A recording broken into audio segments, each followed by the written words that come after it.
প্রায়ই তো দেখা যায় নিজেদের হিসেবের খাতার সাথে ব্যাংকের হিসেবটা ঠিক মিলছে না, তাই না? এটা কিন্তু অনেকটা একটা ধাঁধার মতো। তো চলুন আজ এই ধাঁধাটাই সমাধান করা যাক, আর জেনে নেওয়া যাক এই ব্যাংক রিকনসিলিয়েশন স্টেটমেন্টের পেছনের আসল রহস্যটা ঠিক কী। এই প্রশ্নটা কি খুব চেনা লাগছে? মানে ব্যাংক ব্যালেন্স চেক করতে গিয়ে হঠাৎ মনে হলো, আরে আমার হিসেব তো এটা বলছে না। এই অভিজ্ঞতা কিন্তু আমাদের অনেকেরই হয়। এই যে নিজেদের হিসাবের সাথে ব্যাংকের স্টেটমেন্টের একটা অমিল, ঠিক এই জটটাই আমরা আজ খুলতে চলেছি। ধরুন আমাদের নিজেদের হিসেবের খাতা বলছে অ্যাকাউন্টে আছে 500 টাকা, কিন্তু ব্যাংকের স্টেটমেন্টে দেখাচ্ছে মাত্র 450 টাকা।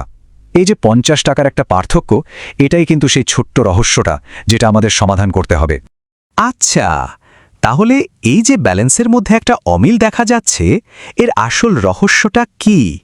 চলুন এবার একটু গভীরে ঢোকা যাক। ব্যাপারটা আসলে বেশ মজার। দেখুন, ব্যাংক অ্যাকাউন্ট একটাই, কিন্তু তার গল্প লেখা হচ্ছে দুটো। একটা গল্প আমরা নিজেরা লিখছি আমাদের ক্যাশবুকে, আর অন্য গল্পটা লিখছে ব্যাংক তাদের পাসবুকে। দুটো গল্পই কিন্তু সত্যি, কিন্তু বলা হচ্ছে দুটো একেবারে ভিন্ন দৃষ্টিকোণ থেকে। কিন্তু প্রশ্ন হলো, এই দুটো গল্পের মধ্যে পার্থক্যটা কেন হচ্ছে?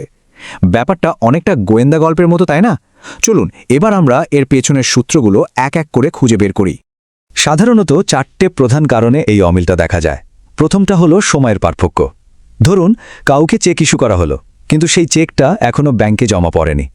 দ্বিতীয়ত, এমন কিছু লেনদেন যা শুধু ব্যাংকই জানে, যেমন ব্যাংক সার্ভিস চার্জ কেটে নিল বা অ্যাকাউন্টে সুদ জমা হলো, যেটা হয়তো সাথে সাথে আমাদের রেকর্ডে আসেনি। তৃতীয় কারণটা হতে পারে কোনো অটোমেটিক পেমেন্টের কথা হয়তো ক্যাশবুকে তুলতেই ভুলে যাওয়া হয়েছে। আর সবশেষে সাধারণ ভুল তো হতেই পারে, তাই না? সেটা আমাদের দিক থেকেও হতে পারে, আবার ব্যাংকের দিক থেকেও হতে পারে। তো এই সব অমিলের রহস্য ভেদ করার জন্য একজন আর্থিক গোয়েন্দার হাতে সবচেয়ে শক্তিশালী অস্ত্রটা কি হতে পারে বলুন তো? সেই অস্ত্রটা হলো ব্যাংক রিকনসিলিয়েশন স্টেটমেন্ট, বা সংক্ষেপে যাকে আমরা বলি BRS। এই স্টেটমেন্টটা আসলে আর কিচ্ছু না, এটা হলো এমন একটা রিপোর্ট যা আমাদের ক্যাশবুক আর ব্যাংকের পাসবুকের মধ্যেকার সব পার্থক্যের কারণগুলো একদম সুন্দরভাবে ব্যাখ্যা করে দেয়। এই কথাটা আমার খুব পছন্দের। BRS হলো আমাদের জগৎ এবং ব্যাংকের জগতের মধ্যে একটি সেতু। অসাধারণ, তাই না? এটা আসলেই তাই। এই সেতুটাই দুটো ভিন্ন খাতার হিসেবকে একসাথে জুড়ে দেয় আর আমাদের সামনে একটা পরিষ্কার ছবি তুলে ধরে। আচ্ছা, তাহলে থিওরি তো অনেক হলো, এবার চলুন সরাসরি প্র্যাকটিক্যালে নামা যাক। কিভাবে এই রহস্যের সমাধান করা যায়, বা বলা ভালো কিভাবে এই সেতুটা তৈরি করতে হয়, সেটাই এবার দেখে নেওয়া যাক। প্রসেসটা কিন্তু দারুণ সোজা, মাত্র 4টে ধাপ। প্রথমত, যে কোনো একটা ব্যালেন্সকে স্টার্টিং পয়েন্ট হিসেবে ধরতে হবে, হয় আমাদের ক্যাশবুকেরটা নয়তো ব্যাংকের স্টেটমেন্টেরটা।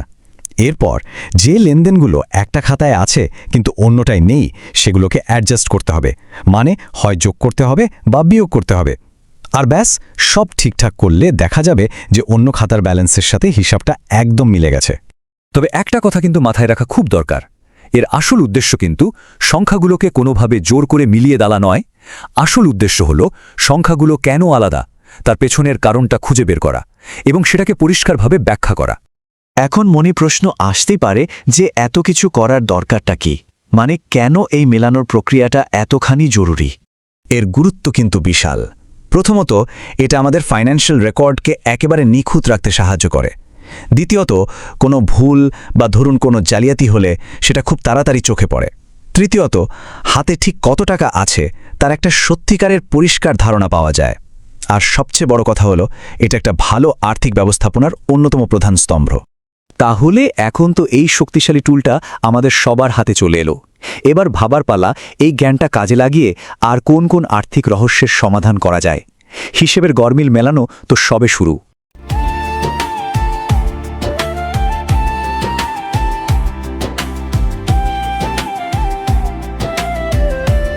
চলো এবার স্বপ্ন দেখি, আগামীর পথ চিনতে শিখি।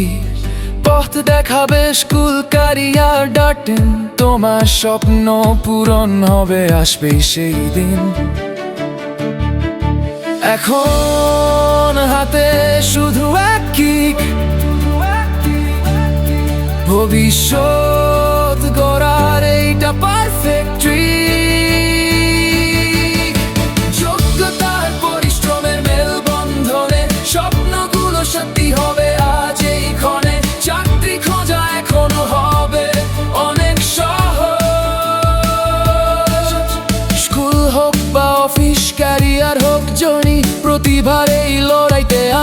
তোমার সই রেজিস্টার করো আজই এখানে, ভরসা রাখো মনে, নতুন দিগন্ত খুলবে দেখো ঠিক আগামীর ক্ষণে। চাকরি খোঁজে আর নয় কোনো বাধা, সব সুযোগ এবার হাতের মুঠোয় রাখা, যোগ্যতা তোমার, লড়াইটা আমাদের, সেরা কেরিয়ার গড়ার অঙ্গীকার সকলে। আজই শুরু করো তোমার নতুন পথ চলা। স্কুল ক্যারিয়ার.in তোমার উজ্জ্বল আগামী সঙ্গী।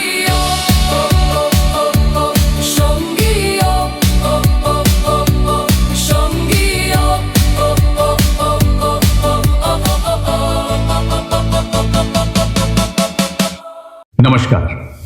क्या आप स्कूल में नौकरी ढूंढ रहे हैं लेकिन सही वैकेंसी की जानकारी आपको समय पर नहीं मिलती?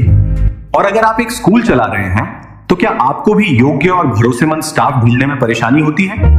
आज यही समस्या हजारों लोगों और स्कूलों के सामने है। दोनों को एक दूसरे की जरूरत है, लेकिन फिर भी दोनों एक दूसरे तक पहुंच नहीं पाते। यही समस्या हमने देखी और इसी से जन्म हुआ SchoolCareer.in का।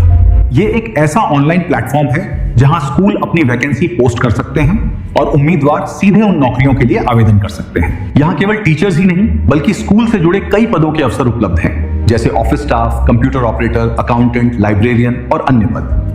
हमारा लक्ष्य है स्कूलों और योग्य उम्मीदवारों को एक ही मंच पर जोड़ना। अगर आप स्कूल में अपना करियर बनाना चाहते हैं या अपने स्कूल के लिए बेहतरीन स्टाफ ढूंढना चाहते हैं तो आज ही विजिट कीजिए www.schoolcareer.in।